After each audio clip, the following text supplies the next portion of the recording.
Hi there, I'm Bu'Hussain Hayee. I'm the Clinical Director for Gastroenterology and Endoscopy at King's College Hospital. Thinking about rigid sigmoidoscopy, up until about a year ago, it had really fallen out of favor with a significant majority of practitioners, particularly physician gastroenterologists, although colorectal surgeons still use it regularly. There are a couple of reasons for that. One is that you could not take pictures. The second, and probably the most often cited by people that we talk to, is that the ergonomics of the device were completely unsatisfactory. You would have to bend over, you would have to put your eye directly in the line of gaseous expulsions from the rectum, and there is proven evidence that that leads to transmissible infection, or at least particles which contain infectious material being ejected directly onto the face of the practitioner, which is wholly unsatisfactory. The reason that's changed is because of LumenEye, and we've been using LumenEye in our clinical practice now for some time. Even through COVID, it has transformed the way we manage our patients, particularly with regard to colitis, which is a big part of my practice at King's.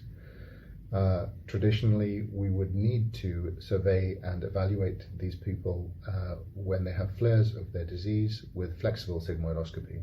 And the access to flexible sigmoidoscopy has been severely curtailed during COVID. It's recovering now, but still we would like to look for other ways in which we can investigate people if we don't need to send them down the traditional route of endoscopy.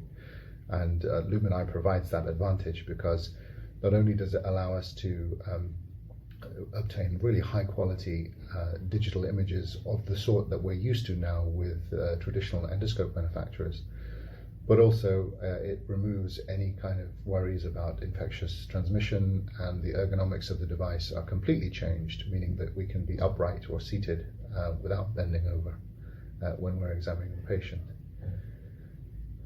That's great, and if it was just that, then the LumenEye would be a transformative device already. But we can also broadcast, and this is really has the potential to really change our paradigm of investigation, and removing that need for people to even come to the hospital in the first place to be investigated. The family practitioners or roving specialist practitioners in the community can perform these procedures much closer to the patient's own home, either record or even transmit live those images to us. And that's using the CHIP software. And the CHIP software is so versatile, I can use it with any endoscopic platform. And in fact, we have used it in broadcasts from here to New York and Philadelphia, and from Ghana to London. And so we've been able to communicate with physicians across the world using CHIP. So when you combine the power of that software platform with the breakthrough technology in LumenEye, I think you have a world-beating phenomenon. Thanks very much for your time.